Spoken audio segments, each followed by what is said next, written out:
ओम शांति। जैसे भक्ति मार्ग में मूर्ति बनाकर पूजा आदि करते हैं, फिर उन्हें डुबो देते हैं, तो आप उसे गुड़ियों की पूजा कहते हो। ऐसे आपके सामने भी जब कोई निर्जीव आसार बातें, ईर्ष्या, अनुमान, आवेश आदि की आती हैं, आसार बातें जिसमें कोई सार नहीं है, बेवजह से ही बातें चली जा रही हैं और उस बातों में ईर्ष्या है, अनुमान है, आवेश आदि की आती हैं। माने एक तो है वो अनुमान वाली बातें, ईर्ष्या वाली बातें, लेकिन आप उसको विस्तार कर देते हो।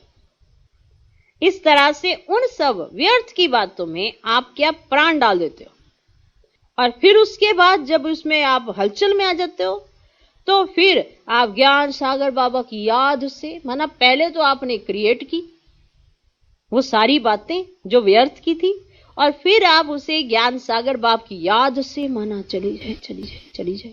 पहले तो आप क्रिएट किया, फिर आप बीती सो बीती कर बिंदी लगाना चाहते हो, और फिर स्वनति की लहरों में डुबोते भी हो। माना आप पहले क्रिएट करते हो और फिर उन्हीं चीजों में फिर उनसे निकलने का प्रयास करते हो और फिर डुबोते भी हो। लेकिन इसमें भी तो टाइम तो वेस्ट जाता है ना। आपने अनुमान लगा लिया किसी बात का, और फिर आपको लगता है नहीं नहीं यही सत्य है, मेरा अनुभव है ये। आप ये सुनाते भी हो, बताते भी हो, ऐसे करके क्रिएट कर देते हो सारी चीजें। और फिर बाबा क्या कहते हैं, फिर उसमें आपको लगता है अरे नहीं ये छोड़ो छोड़ो, ये क्या करना है ये बात है। फिर उसमें ही फिर बाबा की याद से आप उसमें वो करते रहते हो, चलो खत्म हो जाए खत्म हो जाए। पहले क्रिएट की, फिर उसे डुबोने की कोशिश करते हो, फिर टाइम वेस्ट नहीं जाता। तो टाइम तो वेस्ट जाता है ना।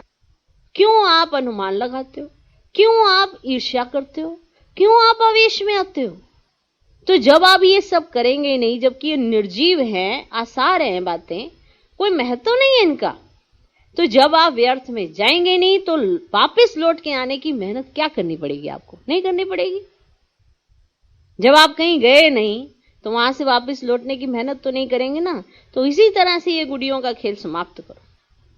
कैसे करोगे कि आप पहले से ही मास्टर ज्ञान सागर से ऐसे मना स्मृति ले लो कि वो सारी स्मृतियां ऑलरेडी होनी चाहिए। ना तो आपने ईर्ष्या करनी है, ना आपको अनुमान लगाना है, ना आपको आवेश में आना है, क्योंकि ये सारी आसार बातें हैं, निर्जीव बातें हैं, जिनका कोई मतलब अस्तित्व नहीं है।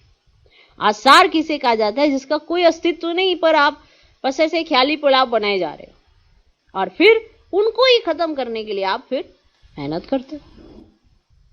इसलिए पहले से ही मास्टर ज्ञान सागर बन समृद्धि सोच समर्थी भव के वरदान से इन गुड़ियों के खेल को समाप्त करो। ठीक है। ओम शांति।